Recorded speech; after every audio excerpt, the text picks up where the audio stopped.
The quiet street changed every night when the lights turned on and the sounds of the day slowly faded away. The houses stood close together, and most families slept early, but one small home always stayed gently awake. Inside lived a young mother named Anna, and her baby son Leo. Anna was still learning the rhythm of caring for a child. Her days were filled with soft cries, warm bottles, slow walks around the room, and moments of tired joy. Leo was small and gentle, with bright, curious eyes and a calm presence that made the house feel alive even in silence. Leo slept in a room facing the street. A single window allowed moonlight and soft yellow street glow to enter at night. Anna liked that light. It made the room feel safe and warm. She often stood there rocking Leo while the world outside stayed quiet. She never imagined that someone else would also be watching that window from the dark. One night as Anna placed Leo into his crib, she felt a strange pull toward the glass. She did not know why her body moved before her thoughts. She lifted the curtain just a little, and her breath caught a large German shepherd sat outside on the sidewalk, directly beneath the window. His fur looked rough and dusty, like he had traveled far. His body was still not tense, not afraid. His eyes were locked on the window, not wild, but focused. Anna stepped back, holding Leo close. Her heart beat fast. She waited for the dog to bark or move closer, but he did nothing. He only sat there calm and silent, as if this was his place. After a long moment, the dog stood up slowly, turned once as if making sure everything was fine, and walked away into the shadows. Anna told herself, it was nothing, a stray passing through the area. Maybe he was drawn to the light or warmth. That thought helped her sleep, but only for a little while. The next night, he came back. At the same time as before, he appeared from the darkness and took his place beneath the window. Anna watched from the hallway. This time her body felt tense, but her mind was curious. Leo slept peacefully in his crib. The dog did not move. He did not scratch the door or pace the fence. He only watched. Night after night, the same thing happened. The dog returned, always quiet, always alert, always staring into the baby room. Anna began to notice patterns. He arrived when Leo fell asleep and left shortly before sunrise. He never came during the day. He never approached any other house, only this one, only that window. The neighbors started talking about the dog. Some said he must be dangerous. Others said they had seen him walking alone for weeks, never begging, never causing trouble. A few children tried to follow him once, but he calmly walked away without looking back. Anna asked a woman named Sarah who lived across the street if she knew anything about the dog. Sarah shook her head and said he only appears at night like a shadow. She said she felt no fear when she saw him, only confusion. Inside the house, Anna began to feel something new each night. When the dog was outside, Leo slept longer. His breathing stayed steady. He did not wake crying as often. Anna found herself calmer too. Even when she was tired, there was a sense of quiet safety that wrapped around the room like an invisible wall.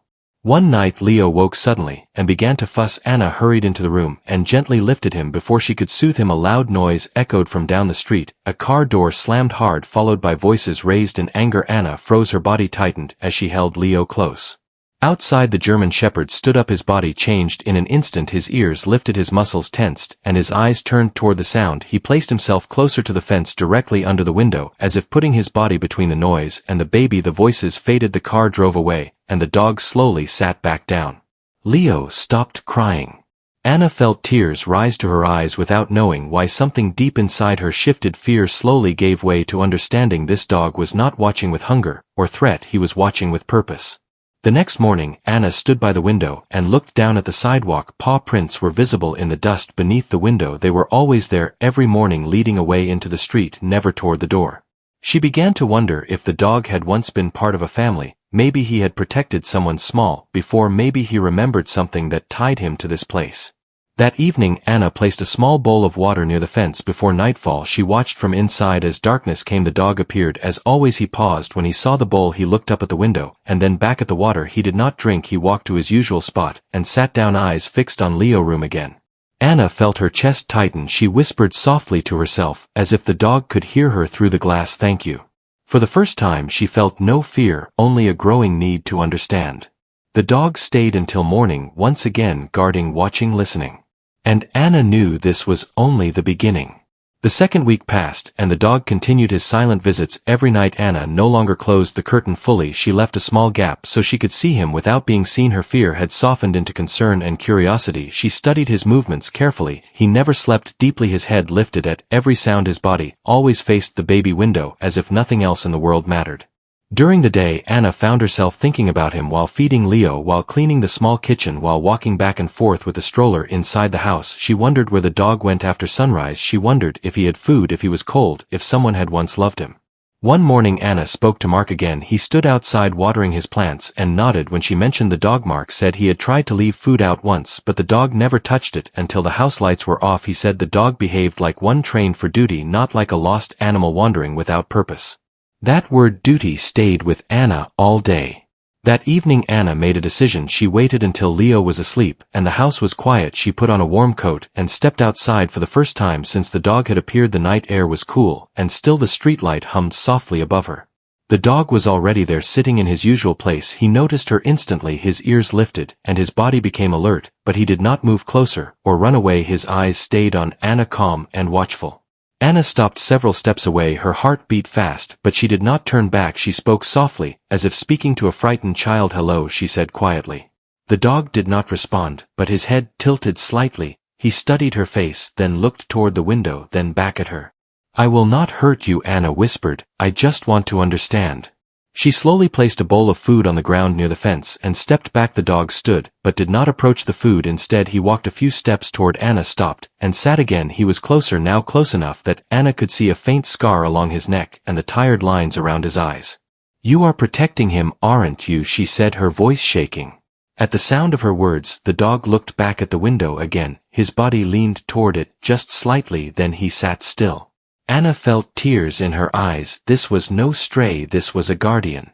She backed away slowly and returned inside without closing the door fully. From the window she watched as the dog returned to his spot beneath Leo's room. The food remained untouched. That night Leo slept through until morning. The next day Anna noticed something new. While cleaning the room she found an old mark on the inside wall beneath the window, a faint scratch pattern like something heavy had once pressed against the outside long ago. She felt a strange chill and brushed it away.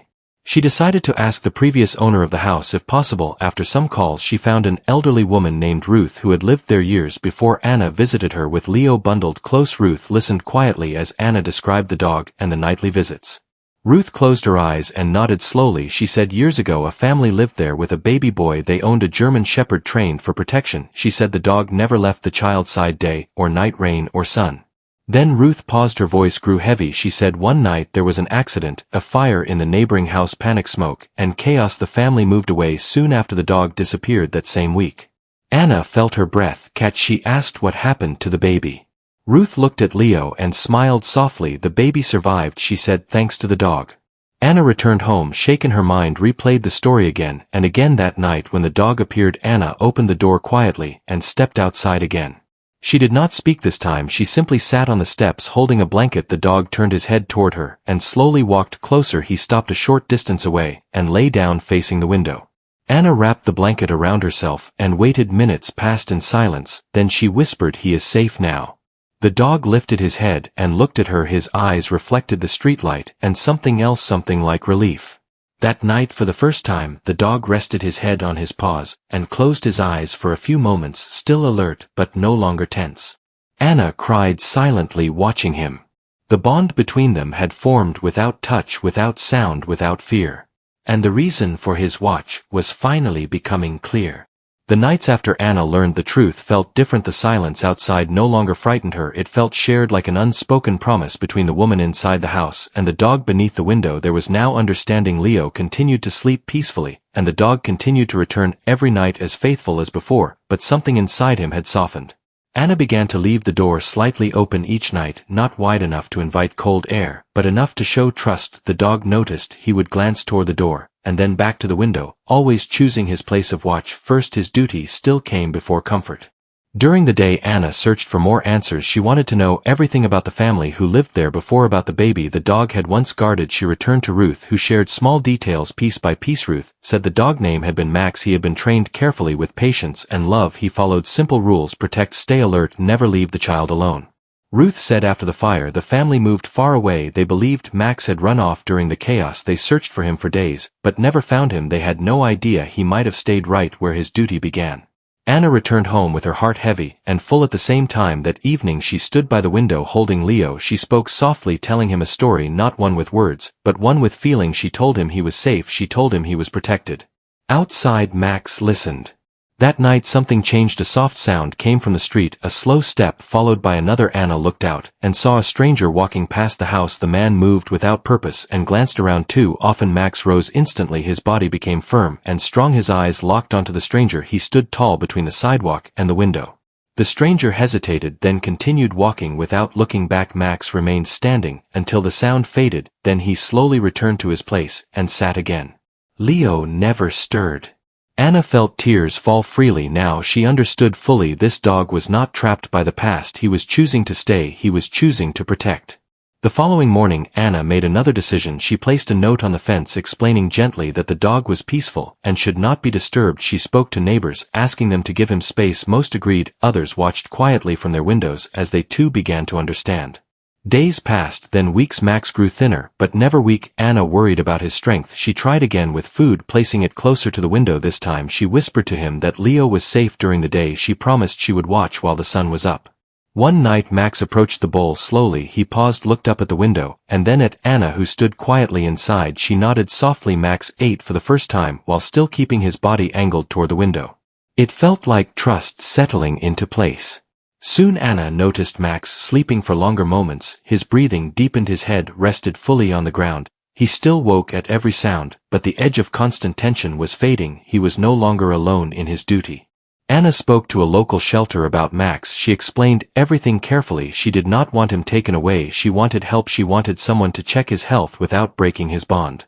A kind woman named Helen agreed to come quietly. One evening she approached slowly and spoke gently. Max allowed her near without fear. Helen confirmed he was older than he looked. His body carried years of work and waiting. She said he needed rest and warmth and stability. Anna knew what she had to do, but the thought terrified her. What if bringing Max inside confused him? What if it took him away from the window, from his purpose? That night, Anna sat on the floor of Leo's room holding him close. Max was outside as always. She opened the door fully and stepped out carrying a blanket. She placed it gently on the ground beneath the window and then stepped back inside, leaving the door open. Max looked at the blanket, then at the door, then at the window. Slowly, carefully, he lay down on the blanket. His body relaxed more than Anna had ever seen. His eyes stayed open, but his tail rested gently beside him. Anna whispered through the open door, "You are not alone anymore." For the first time Max let out a soft sound, not a bark, not a growl, just a breath of release. Leo slept peacefully above them both. The bond had grown stronger than fear, stronger than memory. And the final choice was coming soon. The final nights of waiting arrived quietly and gently. Max continued to lie beneath the window each evening, but now he rested on the blanket Anna had placed there. His body no longer shook with constant alertness, yet his purpose remained clear. His eyes still lifted at every sound and always returned to the window where Leo slept safely inside. Anna felt a deep mix of gratitude and sadness. She knew Max had given years of his life to protection without comfort, without rest, without reward. He stayed not because he had to, but because his heart never released its promise. She often stood by the open door watching him while holding Leo close, whispering soft words that carried no sound beyond the warm night air. One evening rain began to fall slowly. The street grew dark and empty. The blanket beneath the window grew damp. Anna stepped outside without hesitation and called Max softly. He looked at her, then back at the window, then at Leo who slept peacefully inside. Anna stepped back into the house and left the door open wide, placing a second blanket just inside the doorway. Max hesitated for a long moment. His body stayed still, torn between duty and invitation. Then slowly, carefully he stood and walked forward. He paused at the doorway and lifted his head, listening. He stepped inside and sat just beneath the window, facing outward, guarding from within for the first time. Anna sank to the floor and cried quietly, not from sadness but from release. From that night on, Max stayed inside. The window remained his place. His eyes remained watchful, but his body was warm and dry. His breathing grew deep and steady. He slept longer than he ever had before. Days passed and Max began to change. His fur grew softer, his steps slower, his eyes gentler. Anna took him to the shelter, where Helen helped officially place Max with her. No one argued, no one questioned it. The story had already spread through the neighborhood. People nodded with quiet respect when they saw him resting inside the house. One afternoon Anna received a letter forwarded through Ruth. It was from the family who once lived there. They had never stopped missing Max. They wrote about the fire, about the chaos, about the heartbreak of losing him. They believed he had saved their baby that night and wished they could thank him. Anna held the letter with trembling hands. She did not know what to do at first, then she knew exactly what to do. She wrote back explaining everything carefully. She told them Max was safe. She told them he had never left his duty. She told them he had protected another child without being asked. She included photos of Max resting beneath the window and Leo sleeping peacefully nearby. The reply came weeks later. The family thanked her with tears on paper. They said Max had chosen his place, and they honored that choice. They asked only one thing: to know that he was loved. Anna smiled through her tears because that answer was already clear. Time moved forward. Leo grew stronger. He learned to crawl, then stand, then walk. His laughter filled the house. Max followed him slowly, watching every step, never interfering, never leaving his side. When Leo stumbled, Max stood firm beside him. When Leo slept, Max rested near the window, his duty now shared with warmth and belonging. One quiet evening, Anna watched Max lift his head and look at Leo sleeping. Then he closed his eyes fully, without tension, without worry. His watch had changed from guard to peace. Anna understood then why she cried when she learned the truth. It was not sadness, it was the weight of loyalty so deep it crossed years, fire, loss, and loneliness to protect a life not his own. Max did not stare into the window anymore. He slept beneath it, knowing his promise was finally complete.